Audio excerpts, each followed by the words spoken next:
હમણાં ઘૂસી જઈશું પાકિસ્તાનમાં. ગોદી મીડિયા તો કહેતી હતી એ ઇસ્લામાબાદ ઉપર હુમલો કરી નાખ્યો, એ કરાચી કબજે કરી લીધું, એ પાકિસ્તાનને નકશામાંથી ઉડાડી દીધું. અને પછી સીઝફાયર કરે છે કોણ? ત્રીજો દેશ. તમે ડ્રામા કર્યું છે. લોકો વાતો કરી રહ્યા છે એટલે તમારે ગાલ ઉપર તમાચો મારીને લાલ રાખવા માટે તિરંગા યાત્રા કરવી પડે છે. જે તિરંગાનો તમે 50 વર્ષ સુધી અપમાન કર્યું છે એને ફહેરાયો નથી, લહેરાયો નથી. તમે શું કરી રહ્યા છો? પહેલગામના આતંકવાદીઓ પકડાયા નથી હજી, એનું ઇન્વેસ્ટિગેશન નથી થયું. રાહુલ ગાંધી તો કહે છે આવજો, bye bye, Tata, good bye, જેને જવું હોય જાઓ. રાહુલ ગાંધી કોઈને પગ પકડવાના નથી. અરે જેને જવું જ હોય એને જબરજસ્તીથી રાખીને મતલબ શું છે? પતિ પત્ની પણ જબરજસ્તી જોડે નથી રહી શકતા. આપણા દેશના વડાપ્રધાન નથી રહી શક્યા. આખી સરકારો તોડી પાડી છે. મુંબઈની સરકાર તોડી એવું કોણે કીધું હતું? અજીત પવારે જ કહ્યું હતું કે ત્યારે અદાણી ત્યાં હાજર હતા. કોંગ્રેસની લાઈન હતી ઇન્દિરા ગાંધીને પ્રમોટ કરવાની. ઇન્દિરા ગાંધીના 1971 ના યુદ્ધને પ્રમોટ કર્યું. ત્યારે આ શશી થરૂરે કોંગ્રેસની લાઈનમાં વિરોધ જઈને એવું કહ્યું કે ઇન્દિરા ગાંધીનો સમય અલગ હતો, એ વખતે યુદ્ધ જીતવા સરળ હતા. તમે 11 વર્ષથી એમને પપ્પુ કહો છો. આ રાહુલ ગાંધીની કીધેલી એક વાત સાચી સાબિત થઈ છે.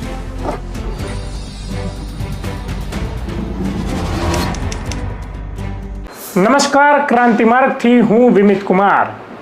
સાથીઓ, વડાપ્રધાન નરેન્દ્રભાઈ મોદીની દાનત કોંગ્રેસના દિગ્ગજ નેતા શશી થરૂર ઉપર બગડી છે ખરી? શું નરેન્દ્રભાઈ મોદી શશી થરૂરને પોતાની પાર્ટી એટલે ભારતીય જનતા પાર્ટીની અંદર લેવા માટે મથામણ કરી રહ્યા છે? અગાઉ પણ કેરળની અંદર પોર્ટનું ઉદ્ઘાટન વખતે નરેન્દ્ર મોદી અને શશી થરૂર વચ્ચે નજદીકીયા જોવા મળી. અને અત્યારે કંઈક એવું થઈ રહ્યું છે કે જે આ બધી વાતોને હવા મળી રહી છે કે શશી થરૂર ભાજપમાં જવા માટે વલખા મારે છે અને નરેન્દ્ર મોદી પણ શશી થરૂરને ભારતીય જનતા પાર્ટીમાં લેવા માટે વલખા મારી રહ્યા છે. પહેલગામના હુમલા બાદ ઓપરેશન સિંદૂરની આખા વિશ્વમાં પ્રશંસા કરવા માટે જે ડેલિગેશન મોકલવાનો મોદીજી અને એમની સરકારે પ્રયાસ કર્યો, એની અંદર સર્વપક્ષીય લોકોને સામેલ કરવાની એમને વાત કરી. કોંગ્રેસે પોતાના 4 ઉમેદવારોને એટલે મોકલવા માટે 4 વ્યક્તિઓની પસંદગી માટેનું એક લિસ્ટ મોકલ્યું, પણ એમાં શશી થરૂરનું નામ નહોતું. પણ નરેન્દ્ર મોદીએ શશી થરૂરનું નામ ન હોવા છતાંય શશી થરૂરને વિદેશમાં મોકલવા માટે, ડેલિગેશનમાં સામેલ કરવા માટે એમનું નામ રાખ્યું.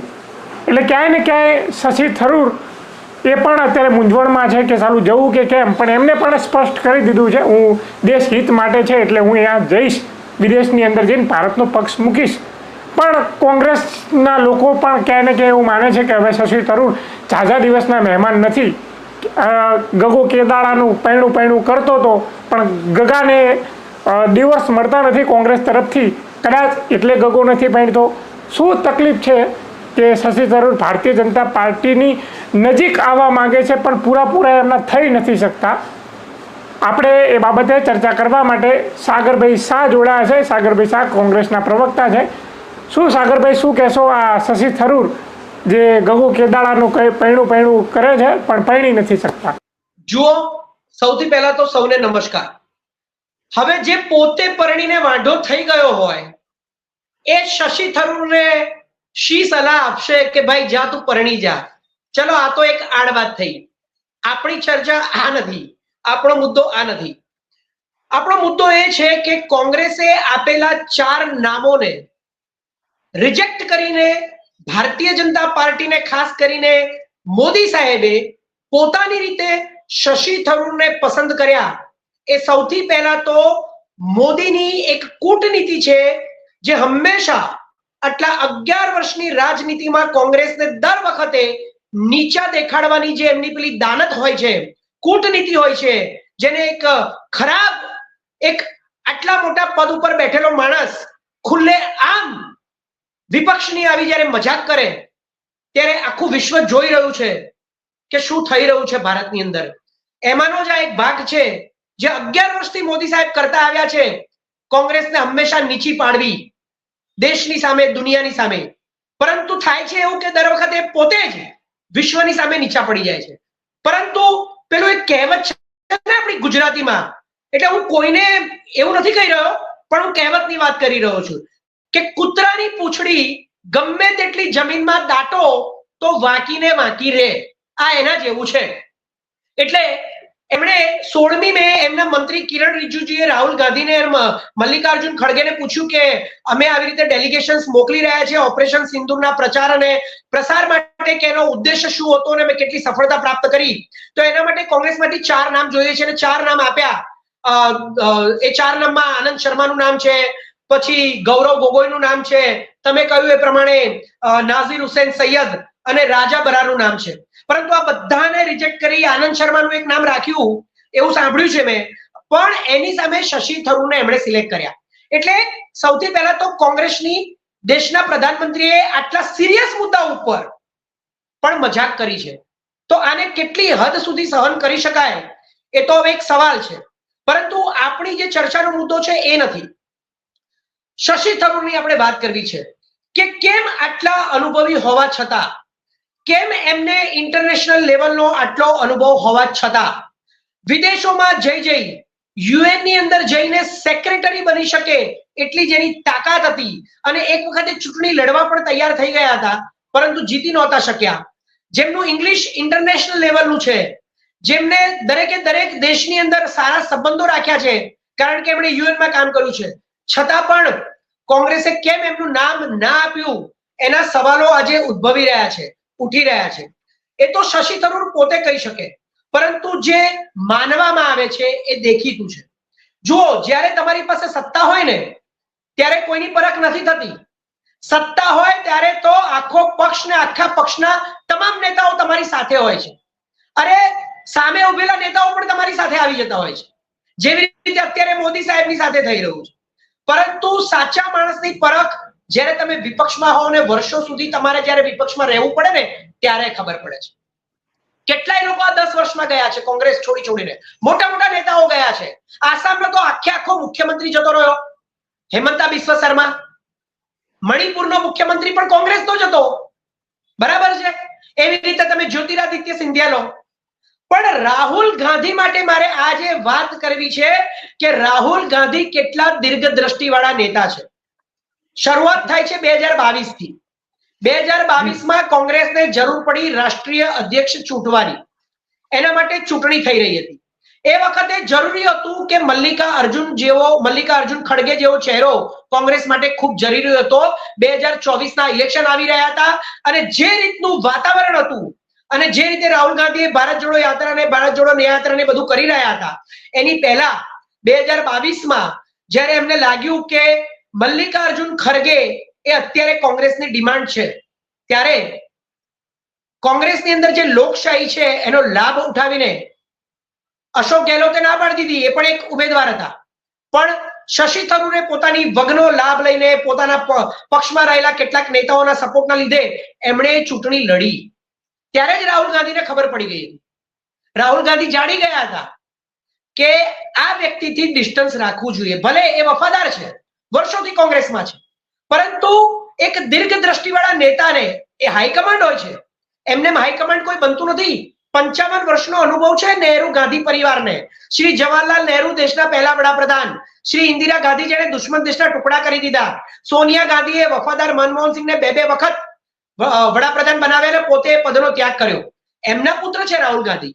તમે એમને અંડર એસ્ટિમેટ કરો છો? તમે 11 વર્ષથી એમને પપ્પુ કહો છો? આ રાહુલ ગાંધીની કીધેલી એક વાત સાચી સાબિત થઈ છે. ચાહે એ નોટબંધીની વાત હોય, જીએસટી ની વાત હોય, સીએએ એનઆરસી ની વાત હોય, કિસાનના 3 કાળા કાયદાની વાત હોય, જાતિગત જનગણનાની વાત હોય, તમે કોઈ પણ મુદ્દો લઈ લો. રાહુલ ગાંધીએ કહ્યું છે કોરોનાની વાત હોય, જે પણ કહ્યું છે એમણે એ પણ કહ્યું હતું કે પાકિસ્તાન અને ચાઇનાના ગઠબંધનને ભેગા ના થવા દેતા. આજે તમે જુઓ, આજે સ્ટ્રાઇક કરી અંદર ચાઇના અને પાકિસ્તાન કેવી રીતે જોડે ઊભું છે અને આપણને કેટલું નુકસાન થયું. રાહુલ ગાંધીની એક વાત સાચી સાબિત થઈ છે, એમાંની આ એક મહત્વનો મુદ્દો આજે સાચો સાબિત થઈ ગયો. રાહુલ ગાંધીએ 2024ના ઇલેક્શન પછી જ્યારે સંસદમાં બધા નેતાઓને બોલવા, એટલે કે વિપક્ષના, ઇન્ડિયા ગઠબંધનના, કોંગ્રેસના નેતાઓ પોતપોતાના અનુભવો શેર કરી રહ્યા હતા કે 2024ના ઇલેક્શનમાં કેવું રહ્યું, ત્યારે રાહુલ ગાંધીએ એ જે વક્તાઓનું લિસ્ટ હતું એમાંથી પણ શશી થરૂરને બાકાત રાખ્યા હતા. તમે જુઓ, આ રાહુલ ગાંધીની દીર્ઘદ્રષ્ટિ છે. જ્યારથી એ 2022માં ચૂંટણી લડ્યા, હા, દરેકને અધિકાર છે, બોલવાનો કંઈ કરવાનો, પરંતુ જ્યારે પાર્ટીની લાઈન નક્કી કરે છે કે આપણો આ ચહેરો છે, તેવા સમયે પણ તમે વિરોધમાં જઈને ચૂંટણી લડો છો માત્ર એટલા માટે કે કોંગ્રેસે તમને આઝાદી આપી છે. ભારતીય જનતા પાર્ટીમાં કે મોદીની સરકારમાં આઝાદી નથી. 3 વર્ષથી રાષ્ટ્રીય અધ્યક્ષ નડ્ડા એક્સટેન્ડ કરવામાં આવે છે પણ છૂટવામાં નથી આવતા, કારણ કે એમની અંદર ઝઘડા ચાલે છે આરએસએસ અને ભાજપના, નરેન્દ્ર મોદીના પોતાના. ત્યાં તમે ના બોલી શકો. કોંગ્રેસે તમને આટલું મોટું પદ આપ્યું, આટલું નામ આપ્યું, આટલું મોટું કરિયર આપ્યું, તમને આઝાદી આપી, ચૂંટણી પણ તમે લડ્યા, અને ત્યારથી રાહુલ ગાંધીને ખબર પડી ગઈ હતી અને એટલા માટે રાહુલ ગાંધી એમને દૂર રાખી રહ્યા હતા. ત્રીજી વખત જ્યારે સ્ટ્રાઇક થઈ ત્યારે જ્યારે સીઝ ફાયર અમેરિકાથી કરવામાં આવ્યું, વોશિંગ્ટનથી કરવામાં આવ્યું અને એવું કહેવામાં આવ્યું કે બિઝનેસ નહીં કરીએ એની ધમકી આપીને મેં આ બંને દેશોને ચૂપ કર્યા છે. અને અમેરિકા એવું કહે છે કે ભારત અને પાકિસ્તાન બંને સરખા દેશો છે. એક આતંકવાદી દેશની જોડે ભારતની સરખામણી કરી. આ બધું લોકો આખી દુનિયા સાંભળી રહ્યું છે.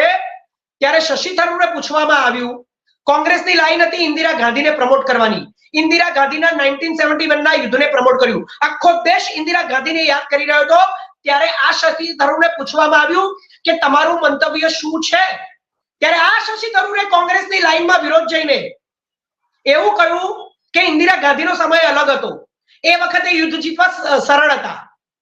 આખું કોંગ્રેસ, આખું ઇન્ડિયા ગઠબંધન, આખો દેશ ઇન્દિરા ગાંધીને યાદ કરી રહ્યો છે. ત્યારે પણ આ માણસ પાર્ટી લાઈનથી વિરોધ જઈને નરેન્દ્ર મોદીની પેરવી કરી રહ્યા છે. તમે જુઓ 2022માં મલ્લિકાર્જુન ખડગેની વિરોધમાં ચૂંટણી લડી. આ શશી થરૂર આટલું પાર્ટી લાઈનની વિરોધમાં જાય છે તો કોંગ્રેસ એના હાકી કેમ નથી કાઢતી? જુઓ, કોંગ્રેસનો એક નિયમ રહ્યો છે, કોંગ્રેસ કોઈને ધક્કો મારીને નથી કાઢતી. એ તો શશી થરૂરનું કામ છે કે જો એ ધરાઈ ગયા હોય, એમને ઓપોર્ચ્યુનિટી દેખાતી હોય, એ તો એવું કહે છે કે આ દેશ હિતનું કામ છે એટલે હું જઈ રહ્યો છું. દેશ હિતમાં તમને તમારી તકવાદી, તમારી જે તમારો જે વિચાર છે એ પણ દેખાઈ રહ્યો છે કે કદાચ હું નરેન્દ્ર મોદીના કહેવાથી આ કામ કરીશ તો આગળ મને ફાયદો થઈ શકે. તમે જુઓ, હમણાં જ ગયા હતા કર્ણાટકમાં નરેન્દ્રભાઈ મોદી એક બંદરનું ઉદ્ઘાટન કરવા માટે, બંદરગાહનું, પોર્ટનું, ત્યારે પણ શશી થરૂર ત્યાં હાજર હતા. શશી થરૂરનું નામ લીધું એમણે અને કહ્યું કે શશી થરૂર, આજે તમને અહીંયા જોઈને કોંગ્રેસની તો શું કહેવાય કે કોંગ્રેસ તો બળી બળીને ખાક થઈ જશે. આ ઈશારો જ કાફી છે. મારે જ્યારે મેસેજ મોકલવો હતો એ પહોંચી ગયો. આ દેશના વડાપ્રધાન કહે છે જાહેરમાં ઓપરેશન સિંદૂર કરીને આવા કામો કરે છે, વિપક્ષને તોડવાના હજી કામ કરે છે. પરંતુ એ માણસને એ નથી ખબર કે ત્રીજી વખત વડાપ્રધાન બન્યા પછી 1 વર્ષ વીતી ગયું, તમે 240 માંથી 1 સીટ નથી વધારી શક્યા. તમારી તાકાત જુઓ, કેટલા નબળા થઈ ગયા છો તમે. આપણી સેના ઘૂસી ગઈ પાકિસ્તાનમાં પણ તમે ભાગી ગયા. હા, 240 માંથી ચૂંટણી આવે ને ત્યારે વધે, એમને થોડી વધે. 40 ની જે માણસ 24 કલાક નહીં, તમે જુઓ એમનો ભૂતકાળ. જે લોકો 24 કલાક કોને તોડવું, કોને પાડવું, કોને ભાજપમાં લાવવું, આખી સરકારો ગમે ત્યારે પાડી દેતા હતા. ચાહે મધ્યપ્રદેશની હોય, કર્ણાટકની હોય, મુંબઈની હોય, કોઈ પણ ને પોતાના પક્ષમાં લઈ આવતા હતા. ઈડી અને સીબીઆઈ મોકલીને પછી એને નિર્દોષ સાબિત કરી દેતા હતા. થોડા વખત પહેલા કહે છે કે અજીત પવારે ચક્કી પીસિંગ અને પછી એમને બનાવી દીધા મોટા હોદ્દા ઉપર. એટલે એવું નથી, ચૂંટણી આવે ત્યારે નહીં, 12 માસ આ લોકોનું તો પોલિટિક્સ ચાલતું હોય છે.